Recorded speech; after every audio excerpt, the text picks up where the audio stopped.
One very important thing about the project is that it's a completely new IP. So the starting point was actually that the game was going to be a bit dark, a bit violent, and it was going to take place in an Anglo-Saxon country, something like a fictional England in 1666. And from that point there, we started to develop the world, and I brought the game a bit into the present and into the future, and it became this rather a pure science fiction rather than a historical medieval piece of fiction. The theme is again an oppressed, non-existing fictional city, which is my specialty. I've been doing this most of my life, so this would be another similarity. But there was, of course, a request from the Arcane team that I do a few things that are similar to Half-Life 2 because there are many fans of the game there.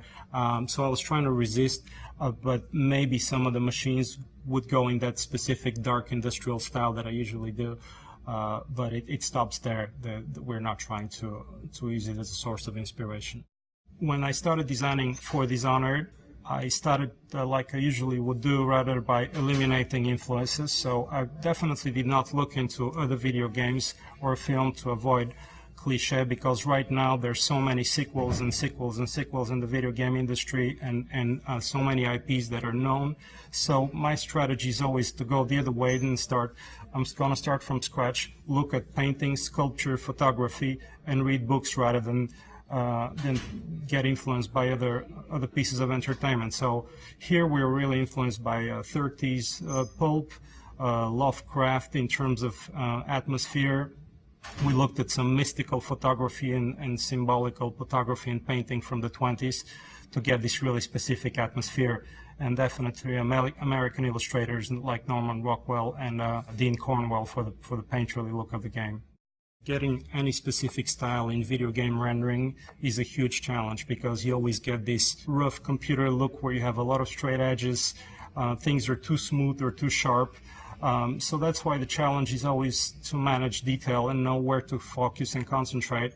The challenge is to create a unified look where the characters would match the environments, although they have a different level of stylization, and mainly to forget that we're looking at a computer piece, but this should look something like coming out of a painter's canvas, or trying to get the narration where you would feel like you're reading a book rather than looking at computer assets. We did field trips.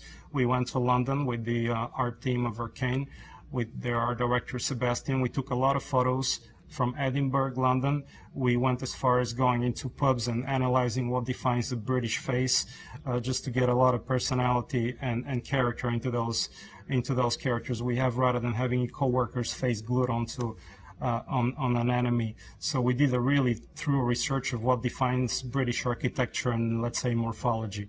The game is pretty realistic, and we don't have overwhelmingly big spaceships or things that are, everything is pretty believable. We have trains. We have the main machine there is a watchtower because it stands for the oppression and surveillance society that the villain has created. But everything is based on some kind of parallel reality. It could function. The design of the whaling ship was fun for me because actually I was an industrial designer before I went into the gaming industry. And this was my specialty, designing vehicles that don't exist, airplanes, ships, concept cars. And I've been doing art direction and creative direction for a long time. So now I got back to the drawing board and I designed this thing. So it looks, first, it has the language of all the machines created by the dictator of the game, the regent.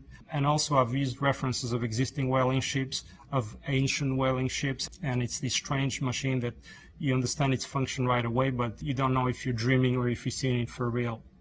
The design of the mask is an opposition to all the designs that are created by the regent. So all the technology, this neo-Victorian technology that we've come up, is very rigid and organized and ornamental, and the mask represents the world of mystery and magic that exists also in the game, coming from outer worlds.